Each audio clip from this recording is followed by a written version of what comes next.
Hi, everybody. We're going to get started. Thank you so much for being here. Good evening. I'm Lisa Krasner. I think I know many of you, so hello.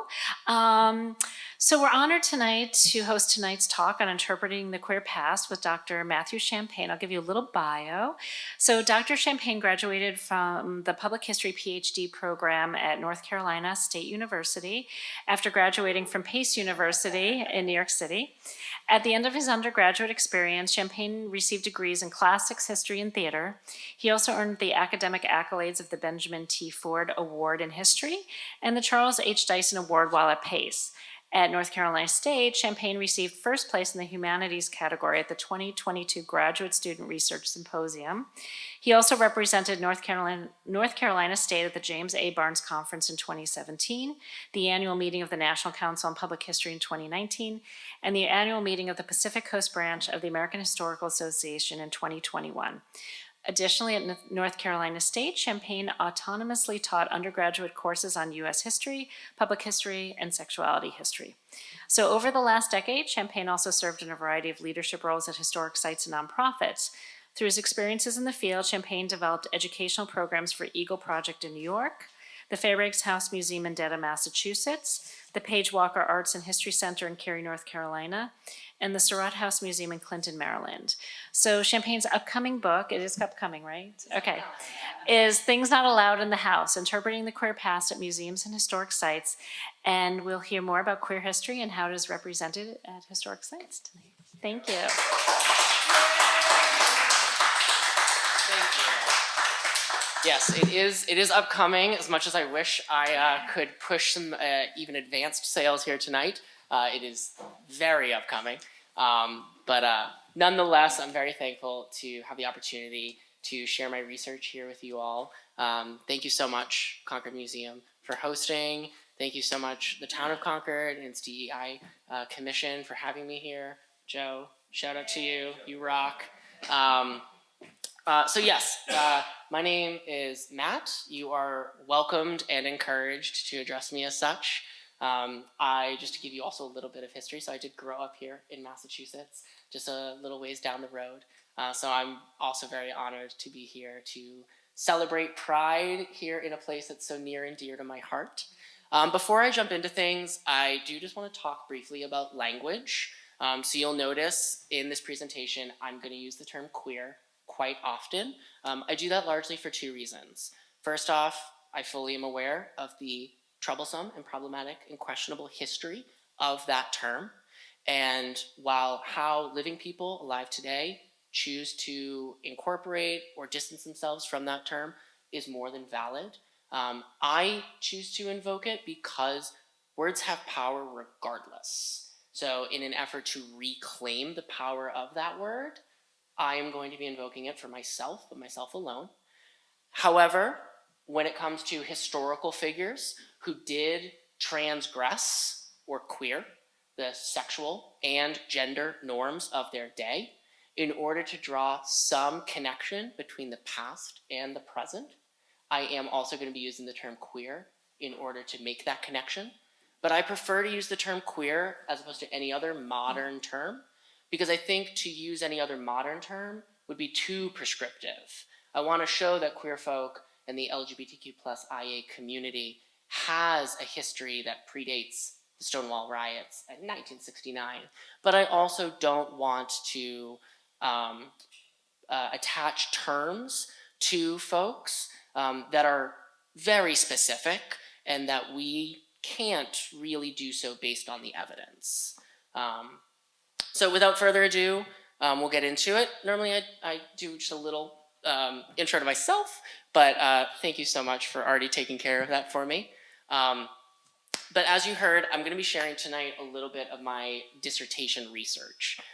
So at North Carolina State University, I looked at the interpretation of queer folk at museums and historic sites. Specifically, I looked at queer folk who lived at a time at which there were few, if any, positive and affirming terms to describe these experiences.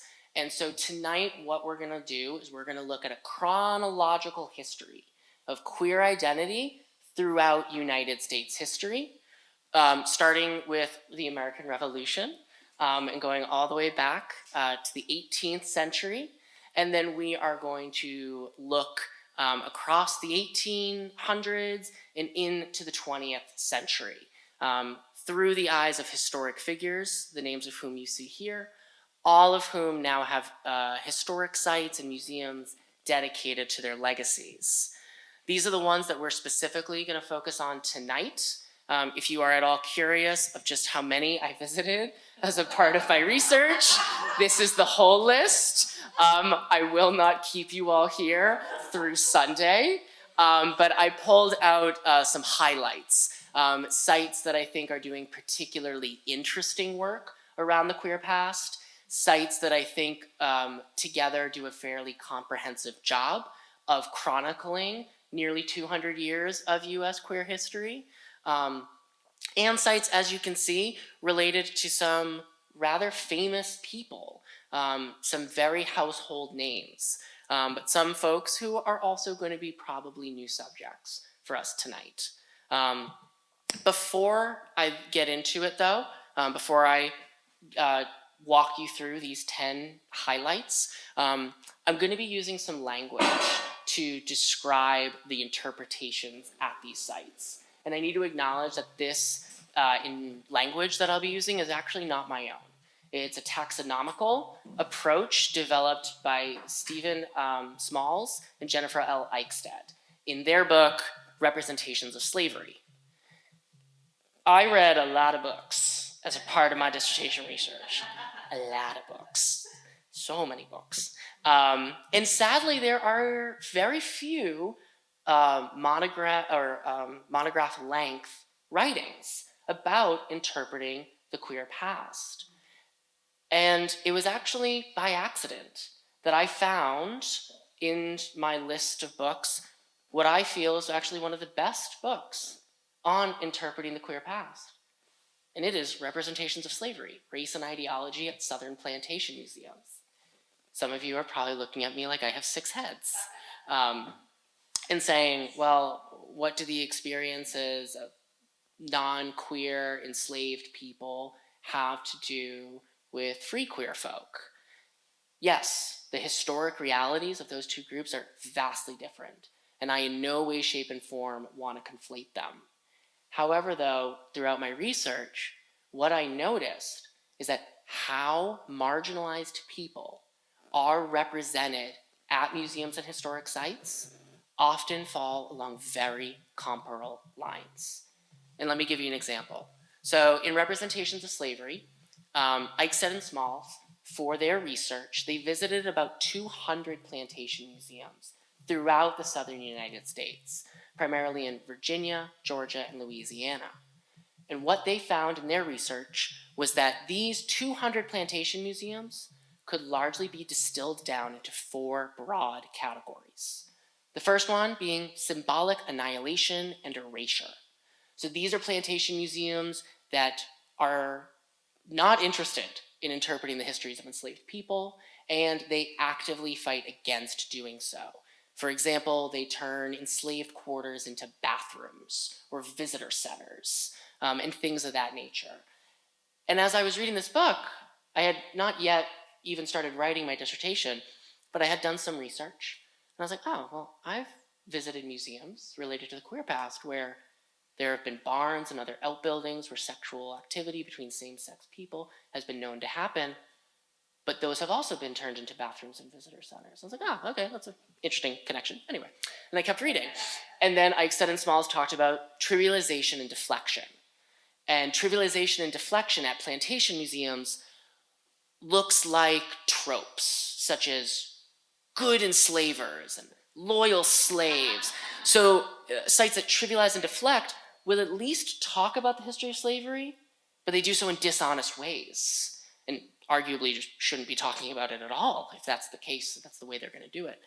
And it got me thinking about other tropes applied to the queer past, such as just good friends and confirmed bachelors. And I was like, oh, that's odd. Okay, another connection. And then we get onto segregation and marginalization. These are sites, in regards to plantation museums, ones that talk about slavery, talk about it honestly, but they only talk about it after hours on specialty tours for extra money. They don't ensure that every visitor walks away with deeper knowledge. And the same is true for some sites that interpret queer history, where they will do so only during Pride Month and only after hours, only for specialty tours that make additional dollars, often at the exploitation of queer visitors. But they don't integrate that information, even in small ways, on their regular tour for every visitor. And then lastly, there are sites that relatively incorporate this history. So sites that actually do rather trailblazing work and serve as models for how these histories should be interpreted. So this is the same categories of analysis that I used when I classified museums based on their interpretations of queer history. And I hope that was enough background so that you are able to sort of follow along as I profile these museums. So I want to start with a site that actually does a fairly robust job. That is one that relatively incorporates this history of queerness. And it's the Palmer Warner House in East Haddam, Connecticut. It's sort of like south central Connecticut. It's a great site to visit, highly recommend. You might be looking at the birth and death years for their main subject and say, I thought we were starting in the American Revolution. Well, taking a page from some of the best storytellers, I'm going to start at the end of our story to give you a context for where we're going to go. So as you can see, this home is a 18th century second period home with great ties to the colonial era. Is that the story that the folks at Connecticut Landmarks tell? No. Instead of focusing on their 18th century stories, realizing that there are already several museums throughout the state of Connecticut that talk about that rich history, the folks at the Palmer Warner House decided to focus on Frederick Palmer and Howard Metzger, two men who purchased the home in the mid-20th century because they were avid preservationists and they wanted to restore the home to its original glory. So they set up shop at this home, and as you can see, they lived a lot of life in this place.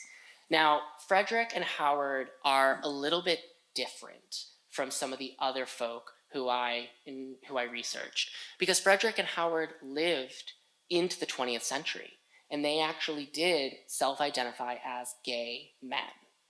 However, though, they only did so amongst their closest friends and family, and they kept it rather private. So it still raises the question of, as a museum, how do we talk about it? Knowing that if they were alive, they would probably be rather uncomfortable with strangers coming through their home, looking through their things, and learning about them as a couple. So in order to figure out how to tell this story, what the folks at the Palmer Warner House decided to do was they were going to host a queer open house. When they identified Frederick and Howard as their story, they as a staff, all of whom are cisgender and heterosexual, said, we need help. And so they opened their doors to members of the local queer community who walked throughout the house and simply gave them their impressions. And they looked at things like much of the nude statue work that has a lot of homoerotic undertones. They looked at things like the sprinkler heads that Frederick and Howard painted to match the stencil of the room. They looked at things like their bed that they shared, where they have their initials interwoven on the back part of the canopy, and their constellations intertwined in the top part of the canopy. And folks gutturally throughout the open house went, that's so gay. And I actually only learned about this open house because I found myself at one point saying that exact same thing. And I bring up Frederick and Howard first because they exist in a very liminal space where they are able to use positive and affirming language to describe their experiences, but they're only able to do so amongst their closest friends and family.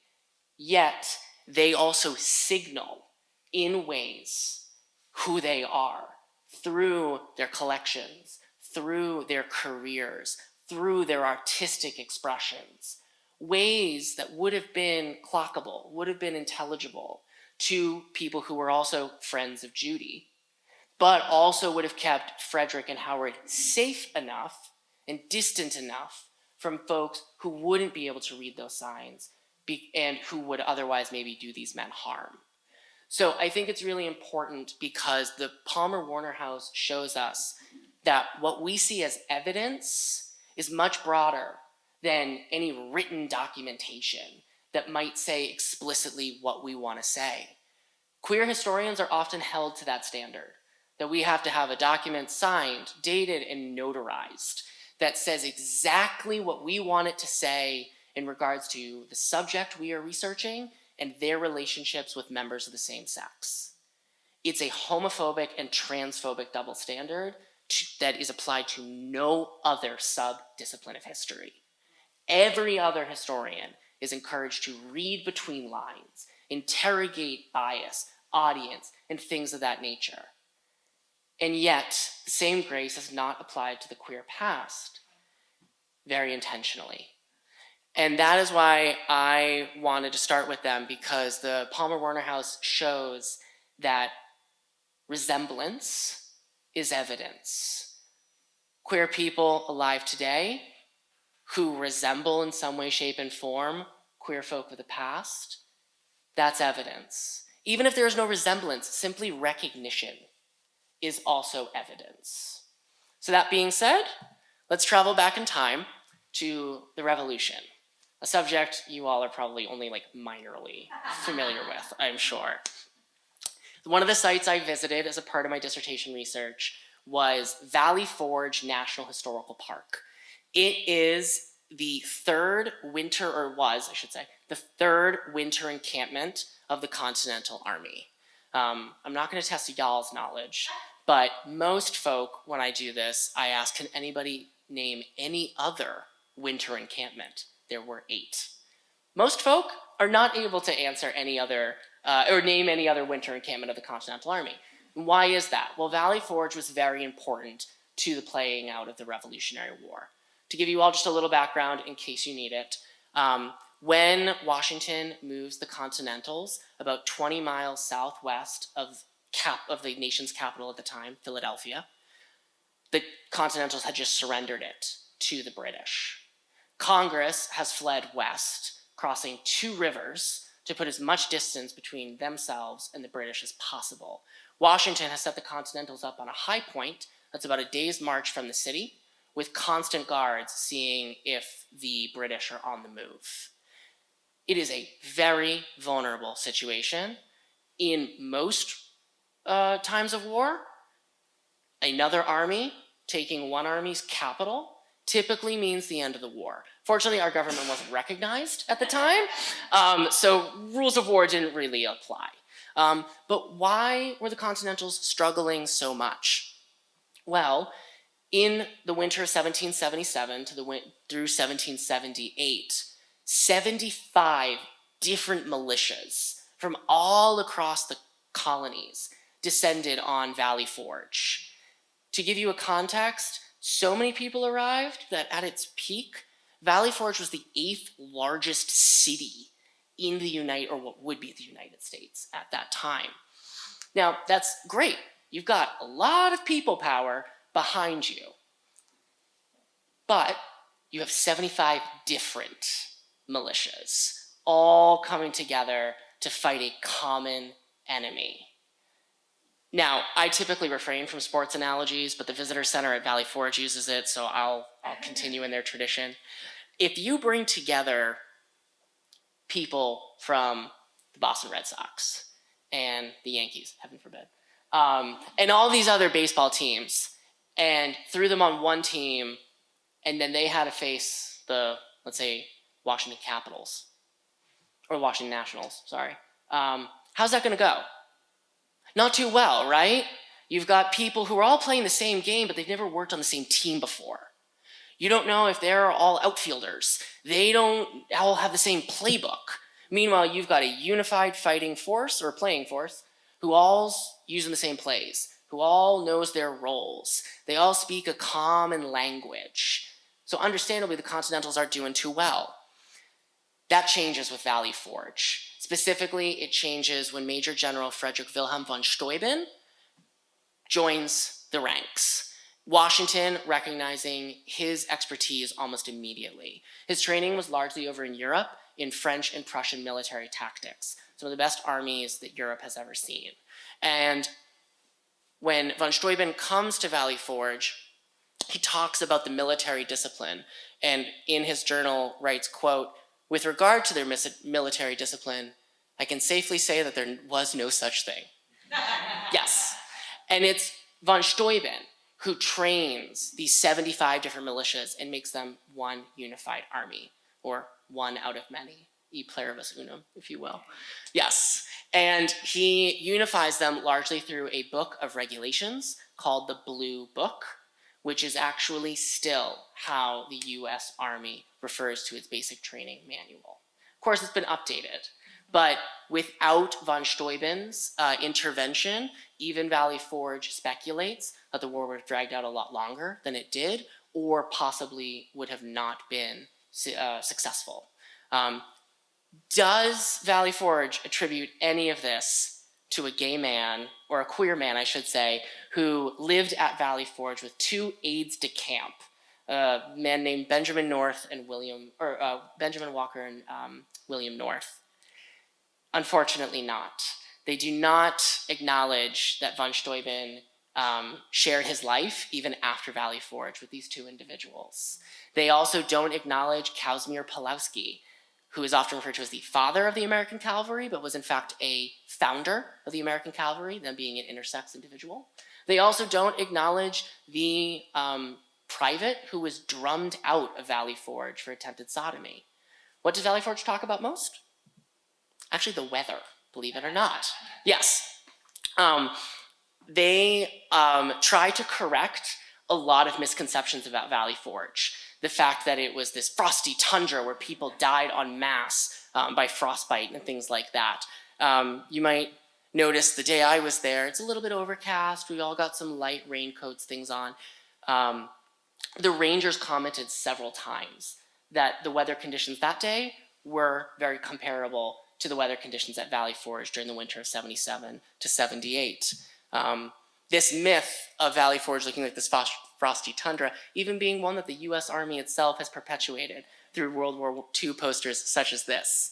Now, I want to give Valley Forge their credit, though. They have also done a very robust job of incorporating inclusivity as a part of their interpretation. You can see from this screenshot of their orientation video that they talk about free and enslaved Black people who were at Valley Forge. They talk about women and children. They even complicate the role of white men, acknowledging that most white men who served in the Revolution were immigrants and working class folk. And yet, they refrain from including queer folk. And when I asked why, they said, and I'm quoting here, there are already so many myths about the Revolution, we don't want to add to any. Now, they're talking about objectively false statements, such as the one depicted here, which, in my opinion, is not comparable to the very real possibility of von Steuben and his relationships with other men. Now, moving beyond the colonial period to the early Republic, one of the sites I also visited was in Pennsylvania, Lancaster County. It is the home of President James Buchanan. He was the president immediately before Abraham Lincoln. He often gets blamed, actually, for the outbreak of the Civil War. So for several reasons, I was interested in visiting Wheatland. I was curious to know how they acknowledged this rather complicated figure, especially considering that he had a 14-year-long relationship with an Alabama senator named William Rufus King, with whom he also shared his life as these two men navigated the politics of DC in the mid-1850s. This actually being a fairly well-accepted narrative, and one that you can see here from Buchanan's gravesite. Folks very much see him as a queer historical figure. The site staff at Wheatland, interestingly, do not talk about it. They are a site of erasure. because they also actively downplay this story. In my opinion, they see it as just one other thing that they have to try to explain. They, very interestingly, actually claim Buchanan to be one of the best presidents that the United States has ever seen. Contrary to the list most historians publish, where he is very near the bottom. I think he's maybe bumped up in the ranks recently. We're not exactly sure. But what they tout as successes for Buchanan are the fact that he expanded America's trade routes to China, that he prevented European intervention in those trade routes, but also that he defended the Constitution and kept the country together as long as he did. Yeah, not a very cute look to take when the issues that he prevented or he did not challenge was the issue of slavery. As I said, though, him also having a relationship with this Alabama senator named William Rufus King is something that the site feels like they have to explain and don't really know how to talk about it, don't really want to talk about it. And a way that they preemptively get ahead of it is discussing his relationship with his niece, Harriet Lane, who often gets elevated to the role of First Lady. Yes, Buchanan being the only bachelor president, Lane does sort of fill this modern role of First Lady, even though there was no such office at that time, even though there was no staff allocated to that person, no offices, nothing of that nature. Lane did play an important role in Buchanan's administration, but the superlative of niece often got dropped, and Buchanan and Lane were very much talked about as a political couple. And they were compared, as you can see in this picture here, to another political couple who were actually husband and wife, who were actually married, that being Queen Victoria and her husband Albert. It was a rather interesting tour of Wheatland where they seemed almost more comfortable skirting the line of incest as opposed to acknowledging the bosom friendship that Buchanan had with William Rufus King, one that was even acknowledged by political opponents at that time in order to sort of jab at Buchanan and King and their political ambitions. Getting away from the politics, though, at this time, America also experienced a blossoming culture, largely a literary culture, and one that I want to talk about a little bit.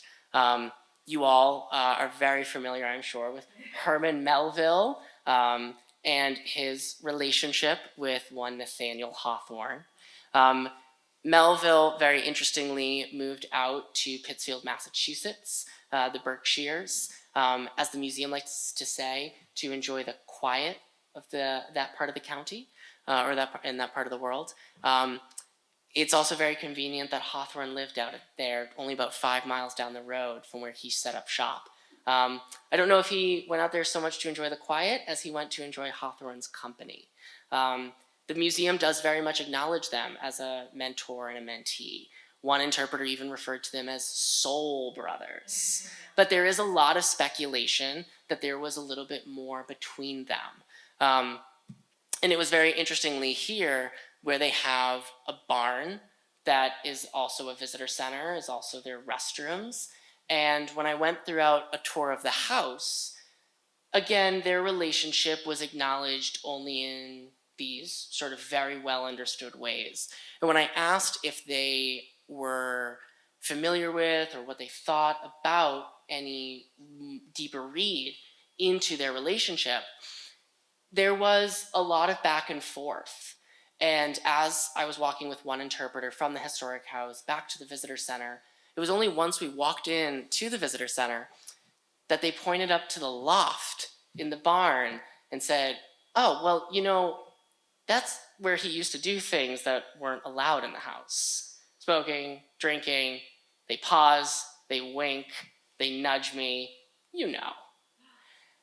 And it was a very sort of all-consuming moment to be in this space where there was speculation of them having actually acted on their relationship. Considering many folk come to Arrowhead wanting to spend even hours in Melville's writing studio, which had an adjoining bedroom separate from the rest of the house, where Hawthorne would also stay and where him and Melville would spend hours on end. But me, I just wanted to stay up in that loft where, as you can see, they've dedicated to storage. Now, this is to not say that Arrowhead doesn't interpret the queer past at their site, but again, they do largely so in a segregated model. So as you can see here, they do a couple programs throughout the summer months where they actually reenact the hike up Monument Mountain, where Melville and Hawthorne first met. It's a very beautiful example of, I think, reenactment, where they encourage participants to even be a part of this queer experience. They also host an immersive theater piece that takes place throughout the complex called Rewritten. It explores the relationship between Melville and Hawthorne through poetry, dance, projection, and even some of their own writings. I want to get this one quote correct. It's from Nathaniel Hawthorne's novel, The Blithedale Romance. If you weren't forced to read that in high school, it's fine, you're forgiven. He published it in 1852, the year after he leaves the Berkshires and actually moves here to Concord. And it's a novel that imagines a utopian future, a world, quote, where a world, quote, widely different from that of conventional society, where any individual of either sex were authorized to fall in love with any other, regardless of what would elsewhere be judged suitable and prudent. Judge that for what you will. Another, of course, incredible literary figure, also attributable to Massachusetts, is the poetess Emily Dickinson, who grew up at an ancestral compound right in Amherst. She grew up in what was her grandparents' home, with her grandparents, with her parents, as well as her two siblings, her brother eventually marrying, but then moving into the Evergreens, a home also on the complex and just down a little bit of a path. He moved into the Evergreens with Emily's sister-in-law, Susan Huntington Gilbert, whom Emily exchanged a very lengthy correspondence with, even though they shared an address. Unfortunately, all of the letters that Susan sent to Emily were destroyed, much at Emily's request. However, though, the letters that Emily sent Susan survive. And they've actually been collected in an anthology called Open Me Carefully. And they are a beautiful exploration of their relationship. One that, unfortunately, the museum doesn't really have an interest in exploring, much actually to their detriment. A lot of what the interpreters at the Emily Dickinson Museum try to do is dissuade people from believing the myth that she was a recluse. Not very true. Sure, Emily ventured off the family compound, very little, but that was also because she had her world there. As one of the interpreters said to me, nobody thinks of Marie Antoinette as a recluse just because she hardly left Versailles. Yes, and I find it interesting that one of the best tools that the museum actually has at their disposal is the relationship between Susan and Emily, because the editors of the collection that documents their correspondence talk about the initial publication of Emily's poetry and how the most marketable image of Dickinson at that time was that of the eccentric, reclusive, asexual woman in white. This mysterious figure necessarily wrote all alone, harboring some secret sorrow that no one else could understand or be privy to. There was simply no place in the official Dickinson biography for the revelation of an immediate confidant and audience for her poetry, particularly not one who lived next door. So it's very interesting how even an exploration of this relationship between Emily and Susan could actually help them in their work of disavowing this myth of her as a recluse. And yet, there is very little direction about how to interpret this relationship. So the multiple tours I took, actually, some interpreters are very much actually knowledgeable of the subject and willing to consider the evidence. Some interpreters, though, are actually quite angry when the question even gets raised. it's a very interesting model that shows how when leadership doesn't support frontline interpretive staff, that there is some inconsistency in the product. Of course, another very famous literary figure, one that is all near and dear to our hearts, I'm sure, is Louisa May Alcott, the famous author of Little Women, this semi-autobiographical novel that documents Louisa May's life here in Concord through the eyes of a heroine named Jo March, Josephine, but who goes by Jo, as Louisa May, also very much enjoyed going by Lou or LM, believing that their name was a bit too feminine for their liking. Louisa May often also transgressed gender norms of her day, very famously never marrying, self-identifying as a tomboy, participating in games and activities only traditionally understood as being for boys at that time. And then also, quite famously in 1884, only a few years before their death, conducting an interview with Lewis Chandler Morrison.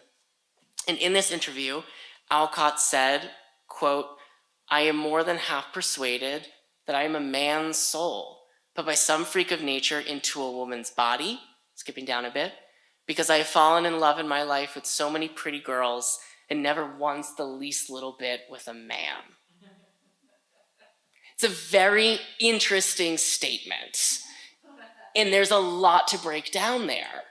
Now, this, again, sounds a lot like what we might hear from folks who today identify as transmasculine, transgender, genderqueer, non-binary, this language about being a man's soul in a woman's body.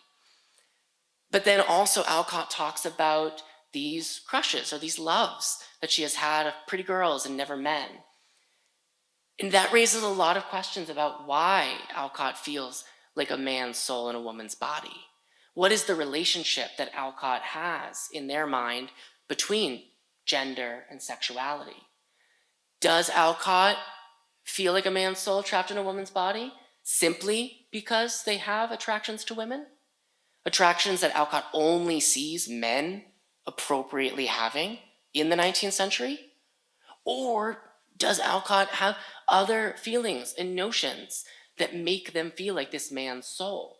This is where we get into that sort of gray territory of, would it be fair to identify Alcott as transmasculine? Would it be fair to identify them as lesbian? I don't think the sources tell us enough to say that. This is definitely queer, 100%. This is definitely flipping on its head the gender and sexual norms of the 19th century and what we might expect. Looking at a little later, into the 20th century even, one of the sites I visited was the palatial party palace known as Vizcaya. It was built as the home of James Deering. He was a wealthy industrialist of the late 19th and early 20th centuries. Very much someone who inherited a lot of his money, didn't necessarily do a lot of the work to create the vast fortune that he enjoyed. But he, together with a man named Paul Chalfin, they designed Vizcaya. It is in Biscayne Bay, Florida, a sort of neighborhood of Miami. If you have ever seen the movie The Money Pit, it is not the colonial revival home that Shelley Long and Tom Hanks try to fix up. It does make a brief cameo, though, at the end that makes you think the whole plot is going to repeat itself. And Vizcaya, even in the 1920s and 1930s, was incorporated into a lot of film. It welcomed very famous politicians, actors, actresses, and other celebrities of the day, including one John Singer Sargent.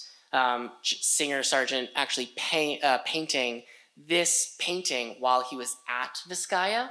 It's actually of the Bahamian laborers who were largely responsible for its construction.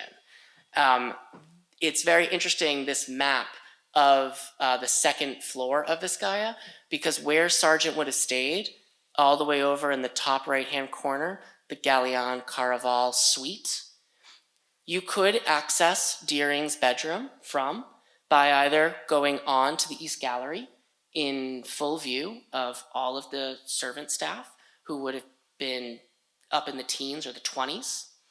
However, though, you could also cut through a secret door that's concealed in the wall through that blue box into that other bedroom that's yellow, across the balcony into Deering's bedroom, and then through a closet into his sitting room, if you so chose to, completely avoiding the eyes of people who had their sightlines on the East Gallery.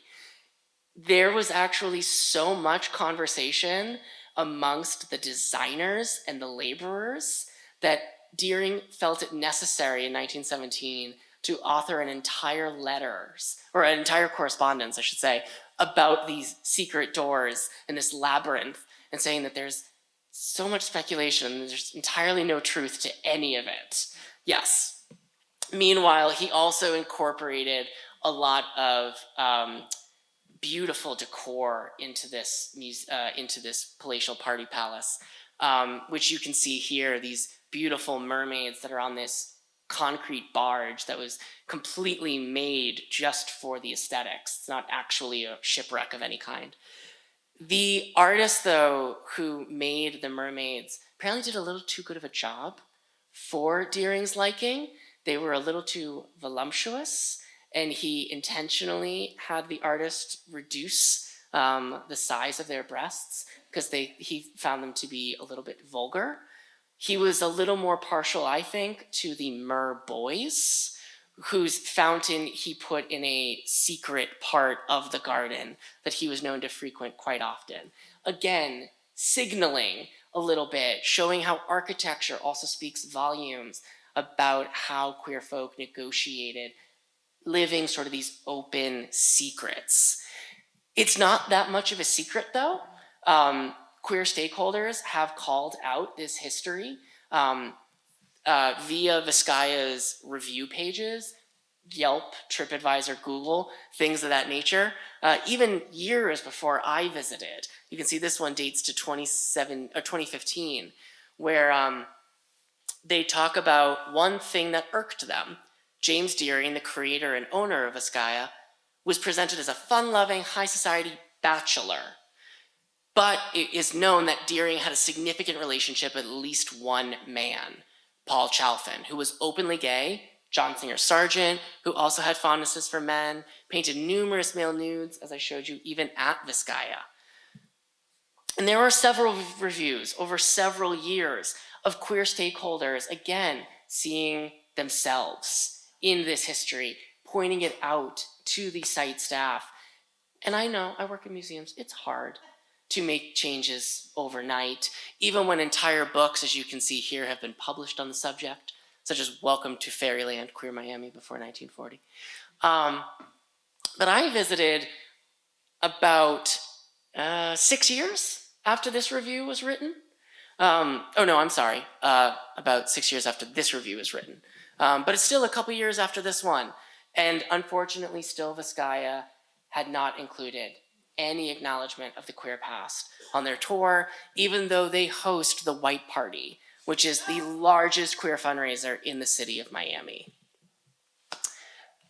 Looking at another figure of the late 19th, early 20th century, it's the Alice Austen House in Staten Island, New York. New York is known as this sort of queer bastion of progressiveness, but Staten Island is also its most read county. Its most read borough. So the Alice Austen House actually has a rather complicated institutional history. Just to give you a little bit of a background, because Alice Austen might be a less familiar name to you all. Alice Austen was a photographer of the late 19th, early 20th century.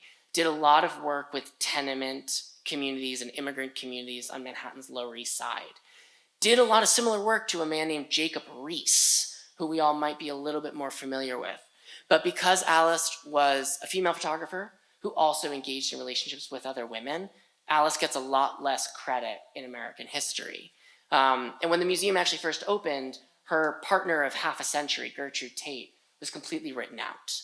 Alice was presented, again, as this sort of feminist icon who was simply too fickle to settle on any one man and settle down, when in fact she did settle down And she lived at her ancestral home, Clear Comfort, for 30 years with a woman whom she shared her life with in spirit, in sickness, and in health, for richer or for poor, quite literally, these two women only being broken up because they fell into financial ruin and were therefore not able to have much autonomy over their lives.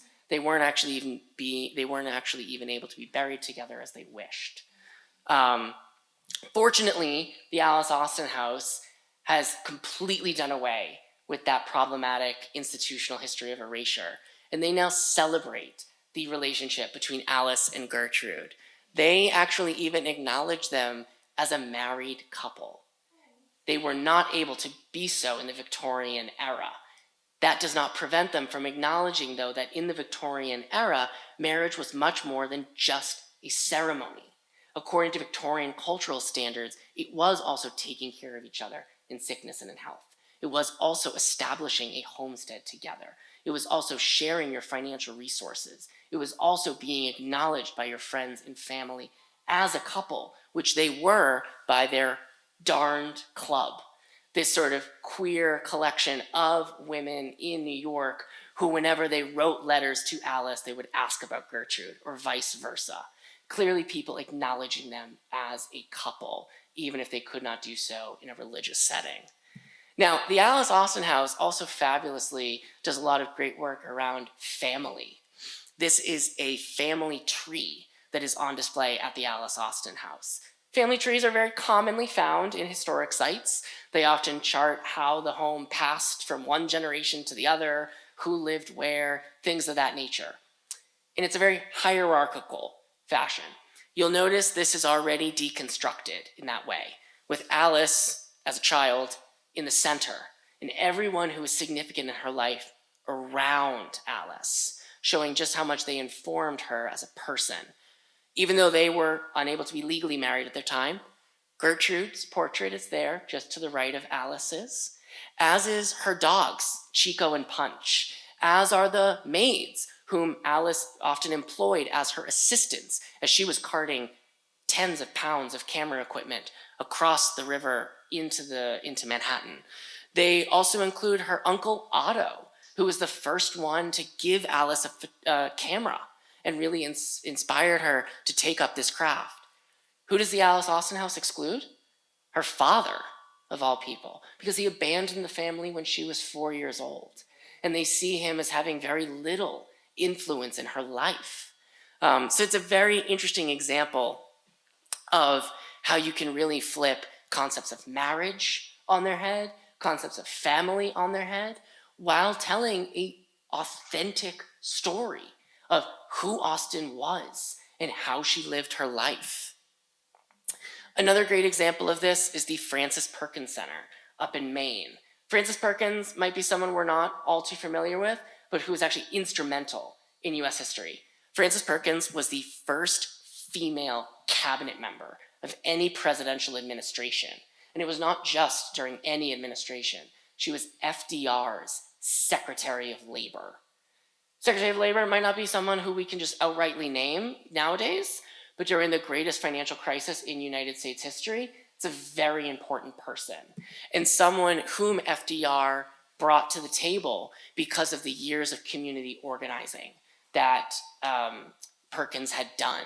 She had worked with Jane Addams in Chicago, who set up Hull House, a expansive community dedicated to acculturating new immigrants from Southern and Eastern Europe, while not erasing their cultures or their languages in any way, but helping them acclimate to the cultures and the traditions of the blossoming United States. Perkins was also in New York City, very popular in its Greenwich Village scene, and worked with immigrant communities even during and after the Triangle Shirtwaist Factory fire, the greatest workplace disaster in New York City's history up until September 11th, 2001, where hundreds of young immigrant women died from a very avoidable catastrophe. And Perkins brought this body of knowledge to the table as the Secretary of Labor and was responsible for bringing Social Security into America's bureaucracy. FDR signed it into law, but it would not have been legislation without Perkins and this team of people whom she worked alongside. Very interestingly, this is a screenshot from the NPS page for Eleanor Roosevelt, who you all probably also expected to be in this presentation. What's beautiful about this collection of a dozen people is that aside from Caroline O'Day and Mary McLeod Bethune, all of these folks were known to engage in relationships with other members of the same sex. Two of these individuals, oh,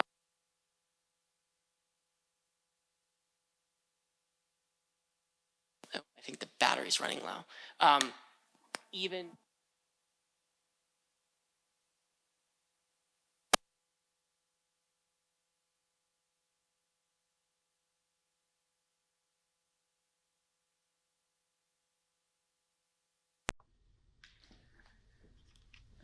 Okay. You good? Okay, awesome. And so lastly, bringing our story closer to the 20th century, but still in a very interesting way, is the Ma Rainey House and Blues Museum in Columbus, Georgia. To be honest, when I did my dissertation research, visiting Columbus, Georgia had me a little nervous. I was, I'm ashamed to say, a little prejudiced. Did not expect Southern museums to have really robust interpretations. And I was completely wrong, and I'm very happy to say that. Of all the sites I visited, I hold the Ma Rainey House and Blues Museum in the top 4. It's a fantastic site, and it's in a city that's very special to Ma. She was born in Columbus, and she died in Columbus. This, not in the same house, and this is the one she retired in. And to be honest, when I went to the Ma Rainey House, again, I was nervous. I was not sure what I was going to find, and when I was initially reading through their text panels, I thought I knew what the story was going to be. Why did I think that? Because the first thing that they talk about is Ma's relationship with her only husband, a man who she very quickly divorced, and I thought that they were going to use this marriage to nullify and exclude and downplay any relationships she had with women like Bessie Smith. This is a very common tactic found in a lot of museums, such as Arrowhead. Melville married, had children, even had an affair with a local woman. I do not deny those facts in any way, shape, and form, but I think the conclusions that I draw and other queer historians draw compared to other historians based on the same evidence are rather interesting. Some folks look at his relationships with women and say, oh, well, because he had these relationships with women, he could have never also had a relationship with Nathaniel Hawthorne. But I look at his relationship, especially with the woman with whom he had an affair, and I say, well, he was already comfortable having one marital infidelity. Why not then would he have qualms about having another one, even if it's with a member of the same sex? Fortunately, the interpreters at Ma Rainey's house talked about her relationship with her husband very briefly, only for really the first 5 minutes. And then the remainder of the tour, they identified Ma as a bisexual Black woman. And they talked about, throughout the tour, how being Black in 1920s America is different than being Black today. How being bisexual in 1920s America is different than being bisexual today. And how being a woman in 1920s America is different than being a woman today. And it was such a beautiful example of how, even for historical figures for whom the terms are the same, even for historical figures for whom terms seem to carry across time, we actually are unable to use those terms in prescriptive and predictable ways. And so while, yes, there's question about whether it's fair to apply bisexual to Ma, we also have to give context. When we use terms like Black, when we use terms like female or woman, we have to give a historical context to any of the terms that we use, not just ones that that historic figure would have questionably used for themselves. So, all this to say, I've given you a fairly distilled overview and lay of the land, but to put it in sort of a less qualitative and a more quantitative analysis, to remind you of the 4 interpretive strategies there, you can see that of the sites I visited, 8 of them relied on a single strategy. So they either entirely erased, entirely trivialized, entirely segregated, or entirely relatively incorporated. And it's sad to say that only 4 of the sites I visited exclusively relatively incorporated. Because that means whether it was a single interpretive strategy or a combination of them, at 85% of the sites I visited, there was in some way, shape, and form a microaggression at best and a macroaggression at worst, which is a very sad state of the field when queer folk, such as myself, are simply trying to access our history. And as you can see, from von Steuben to Melville to Perkins, we were all there. So I implore museums everywhere to also include us all here. So thank you all very much for giving me that opportunity.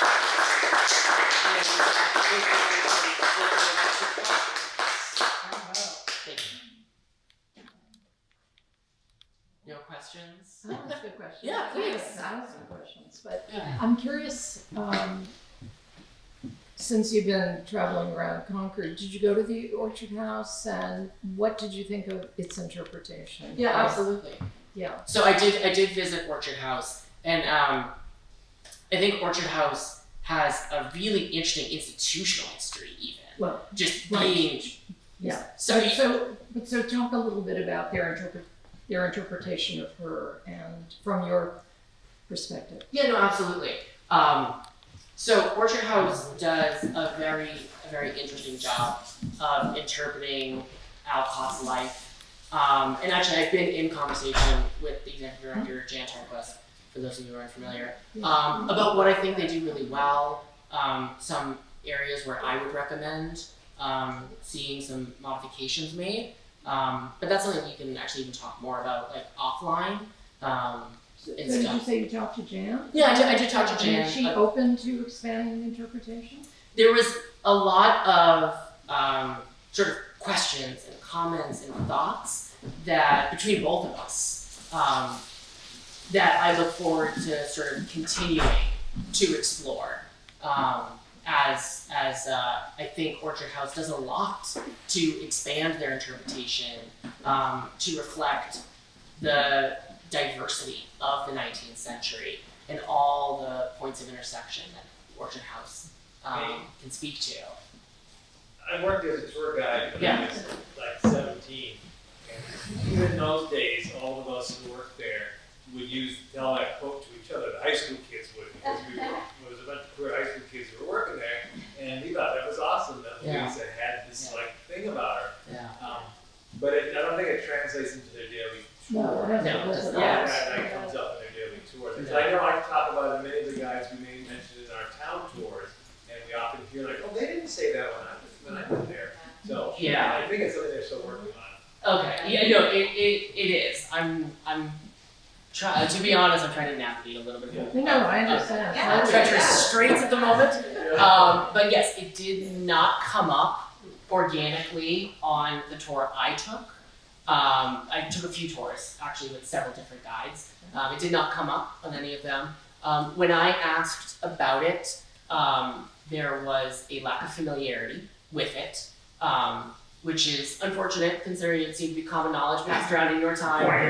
Yeah, no, absolutely. But this is an example of where I think leadership has a responsibility of sharing it. Granted, I asked even some leadership about that quote, and there appeared to be even an unfamiliarity amongst them. I'm not exactly sure why, but it was an interesting experience. I'll say that. I mean, this has just been amazing, and to that point, I think the quote you said, museums don't know how to talk about it. You have to first also have the information and education and training. Absolutely. So, Which is something I also want. So, right, and so there may be a desire to do this work, right? Mm-hmm. But this piece of what you're bringing seems really incumbent and a responsible thing for the present and the future. Yeah. There's not just a sort of workshops, but this is somebody who's coming in and really doing some hard work with people, educating about stuff that can be, weirdly enough, but can be uncomfortable for people, right? Absolutely. And so, this is what is true. This is the history. Exactly. This is the untold, hidden, history. And there are a lot of motivations. Yeah. But for practitioners who choose to distance themselves and their institutions from this history. Some of them are ignorant of it and are very receptive when it's brought to their attention because, again, they are cisgender, heterosexual, uncertain of how to really talk about it, don't notice or clock really their connections. There are also some individuals who it's brought to their attention and drag their feet because there are questions about, okay, well, how do I work with queer community members? There is also sometimes a concern about losing donors, which is very interesting to me because the sites I visited saw doublings in some cases of their visitation once they started talking about these more inclusive stories. So why there is an assumption of a loss of money in visitation when all the data speaks to something else is very interesting. You also brought up the idea that for some folk, they see these topics as inappropriate to discuss in the museum. We are not talking bedroom details. If we had that evidence, this would be a lot easier. But we are talking about relationships the same way every museum talks about marriage. They talk about sex when they talk about marriages, and they talk about children being born and things of that nature. That is as much as we are asking as queer folk to be represented. Sometimes the bed canopy, tells you more about that queer couple than actually what they did in that bed. Yeah. Sorry. What I find so interesting, I'm a art historian as well as a former museum director, and what I find so interesting is that when we're talking about paintings and artists who are gay, they're queer. It's absolutely not a problem at all. I mean, we all know who these artists are, and the degree to which sexual orientation impacts the work, it is certainly a topic that one wants to explore, and it's part of the understanding of the artist. And it's just now beginning, I think, to be looked at in other contexts. So I'm assuming you're aware of the big show that Trip Evans opened last night. Yeah, absolutely. At Historic New England. You all aware of this? You know what I'm talking about? Trip Evans and... Talk about it. Sorry? Talk about it. Some of us don't know. Oh, okay. So Trip Evans is a professor at Eton College, and he has several areas of expertise, but he's brought out a book. It's a wonderful publication that came out last week called, wonderfully, The Importance of Being Furnished. And the book looks at four bachelors who are well known in the area, who we all kind of understood over the years were gay. And Historic New England opened last night at the Eustis Estate, an exhibit that looks at these four individuals and tries to interpret the situation through objects. So the book is wonderful, although I have something I do want to push back a little bit on. Beautifully illustrated. The four guys are, one is of course Ogden Cobb, and the other one is Sleeper at Beauport, and Beauport is, I'm surprised Beauport's not on your list. Oh, it was? It is, sorry. But they're doing really interesting work. Yes, no, one absolutely. is Gibson at the Gibson I House. visited as well. And the fourth is Pendleton at RISD. So he was a dealer collector, and the collections went to the Risty Museum. So Historic New England has done some really groundbreaking research, I think, and has, in the case of Beauport, and I used to manage Beauport, I mean, I was astonished a couple of years ago to revisit it after the standard interpretation had been ongoing forever, that they, in fact, were introducing the things we've always known about Sleeper, and the photographic evidence speaks to it, and his relationship with Andrew, Apod Andrews, the economics professor at Harvard, with his students and the parties, and there's photo, and it's a case where there really is the evidence, and it's clear that it's there. Yeah. I will say, though, what I found I was thrilled that they were moving this direction, but I found so disappointing in a way is that I had a tour guide, I hadn't been to the house in a couple of years, that is all he would talk about. And there was no context.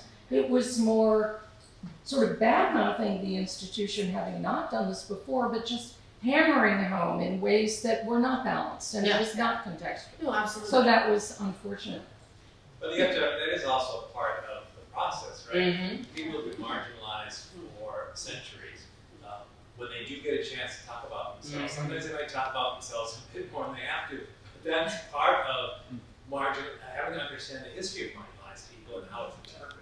But what I would say to that is someone who used to manage these interpreters, there are, you gotta stick with the script in a way. If in fact Orchard House has said, we aren't talking about this, don't work there if you can't do it. I mean, in this case, Or the perhaps guy work there really. trying to change things. Well, so exactly, I mean, that's the point, is that you go to the people at Historic New England, and which I did actually, and said, gee, I think it's fabulous, but you ought to know this guy's out on a limb here, and it really, the people on my tour were really upset that it was unbalanced. It wasn't the information, it was just inappropriately presented. But I He's just, by making up for all the years it was done in the other direction. it's not for him to make that decision. I mean, as an If he interpreter. was a queer person, he might have been. Because when you're not in that person's perspective, I think that's part of the Joe, I marginalized. disagree entirely. So Can if I you're an finish my sentence? employee working Can I for finish my an, sentence? I think when you're a marginalized person, we have to understand the perspective of the marginalized person. And sometimes we have to go much deeper into understanding why they're doing what they're doing. When an African American tour interpreter talks about enslavement, he or she may talk about it in a way I can't. So we have to remember that. totally agree. However, if you're working for the institution and these are the themes and these are the stories, you may not like them. And you then work with management to change the story. You don't go offline and tell your own, at least that's my opinion as a museum director. I would be very unhappy if someone did that. I would, however, be very open to changing the story because it's a story that should be told. No, I absolutely. would, And I there would are just also- offer, as a queer person though, in that room, having gone to some of these that you talked about with invisibility, it's accumulated impact, and it's kind of a psyche thing That's that right. if you haven't been through it your whole life, to be in that room, to hear that person talk, I probably would have walked out on a cloud, Yeah. a pink cloud. Yeah. And to I would feel sad for the people who felt overburdened by this new history or this too much of history, but I would say that's the price they pay, people we have to pay as a culture to society kind of, to have ignored and not moved kind of quickly enough. So I think that some of that's the price that sometimes we pay. Absolutely. And this is why museum leadership Yeah.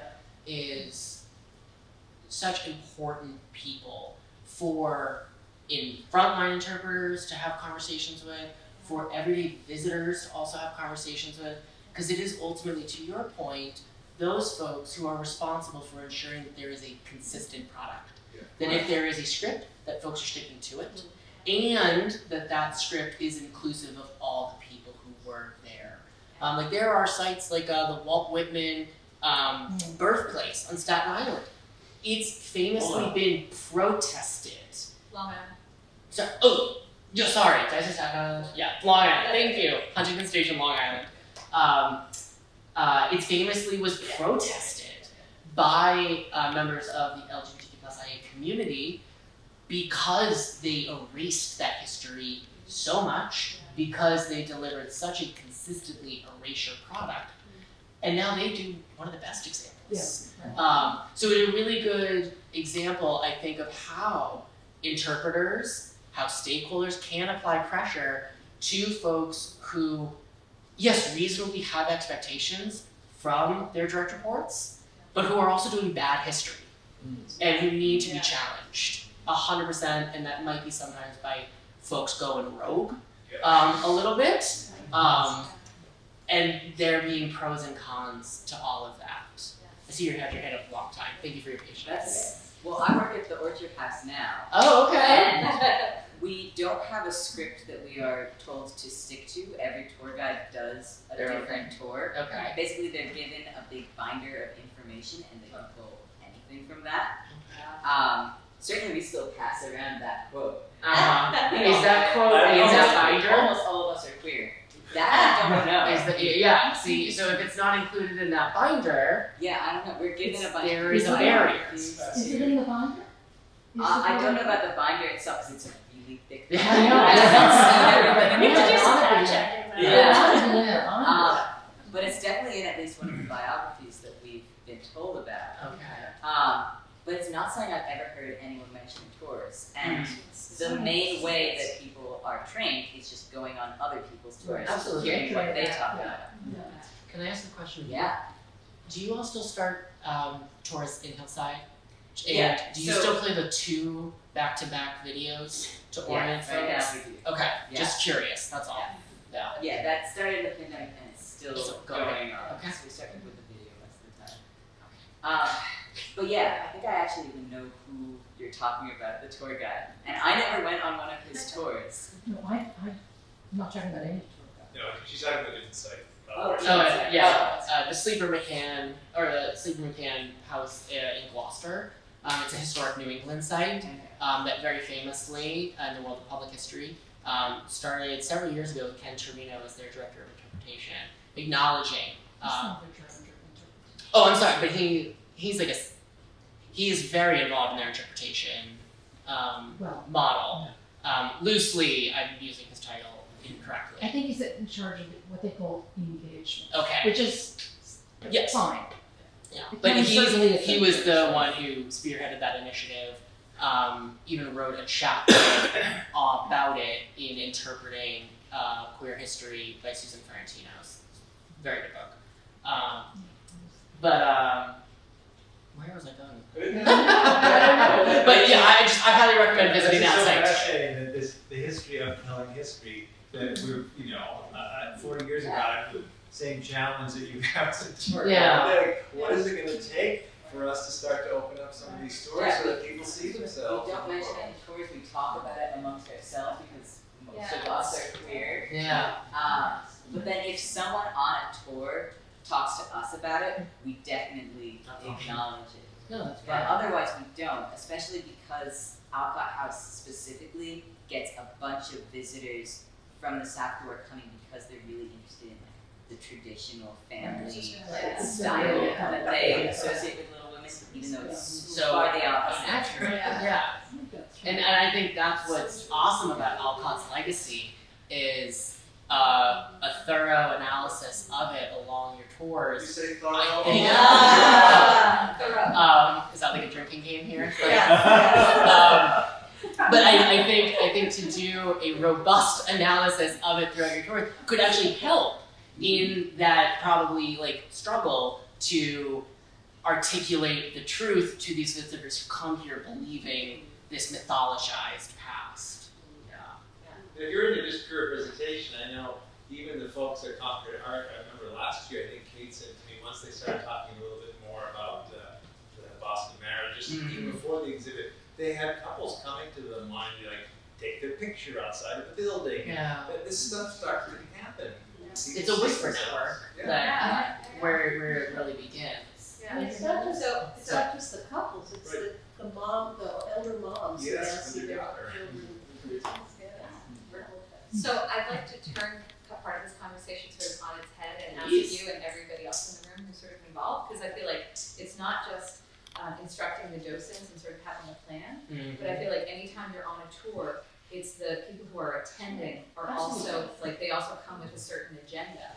So how do you train docents to even have those conversations when they come, you know, aggressively promoting like some right-wing theory or some other thing where they're like, all of this stuff that you're saying is absolutely wrong. I wasn't taught it in 4th grade, so it doesn't exist. Why are we changing it? Like, I feel like that's another Oh, piece of absolutely. this. I deal a lot with that. I mean, that's typically when I introduce myself, what I talk about is my work in my day job and my 9 to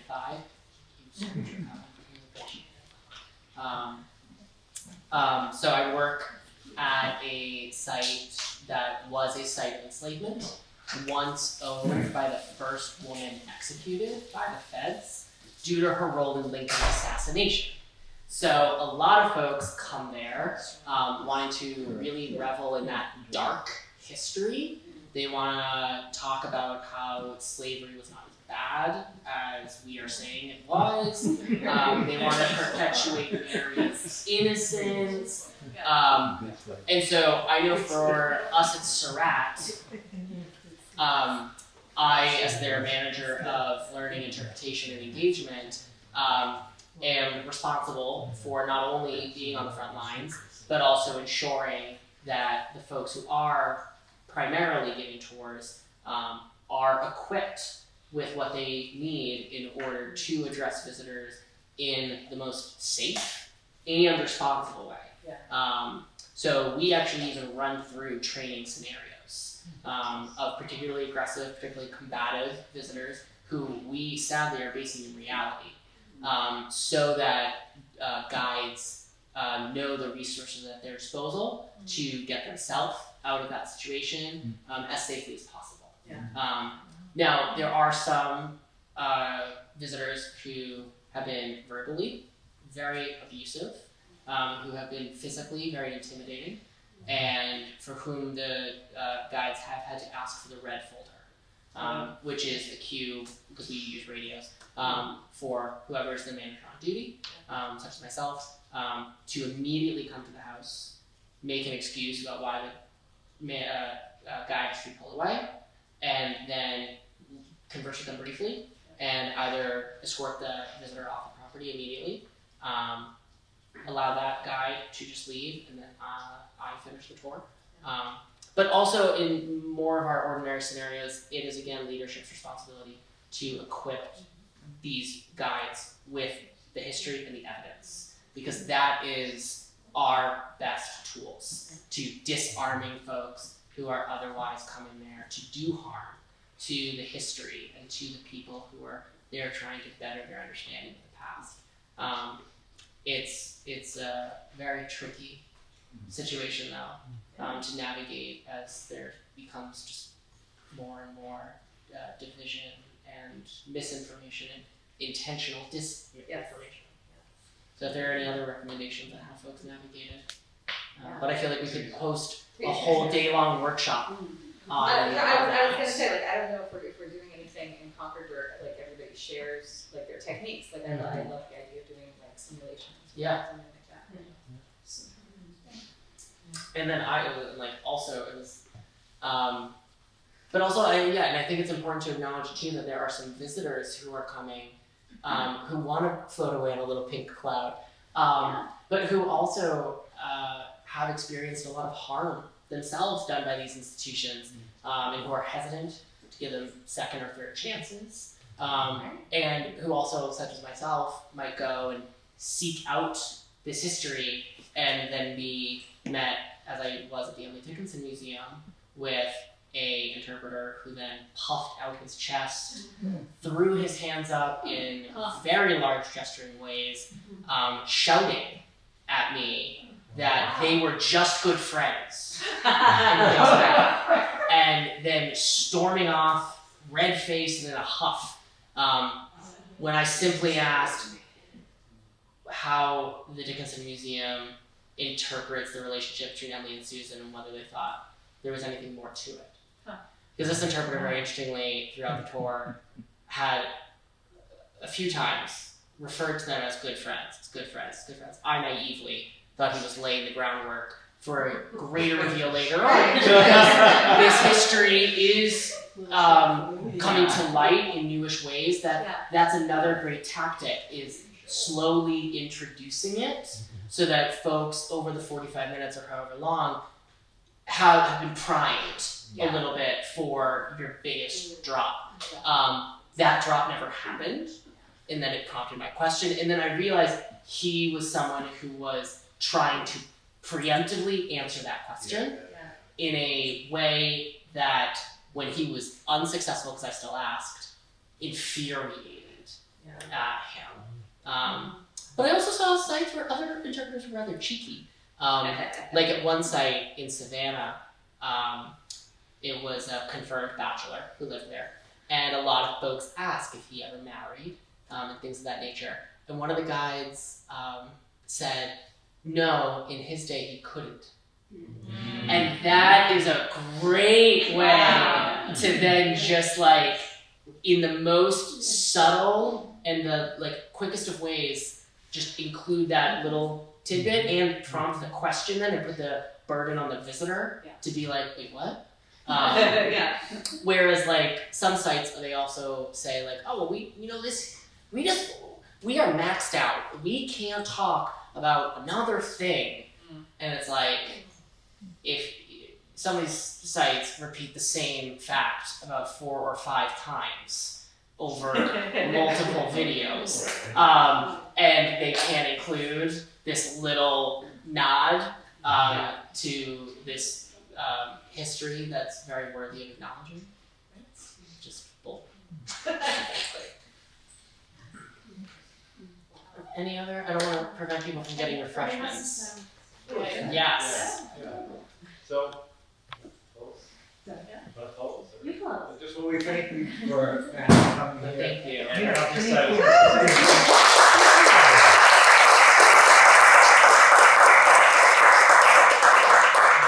So many interpreters we have here, and people who care about history in Concord. Thanks for helping us try to make this place a little broader and a little more inclusive. And please stay and have something to eat. Thank you, Lisa, for organizing this for us and the chance to talk informally before you went away. But it's raining, so late. Yeah.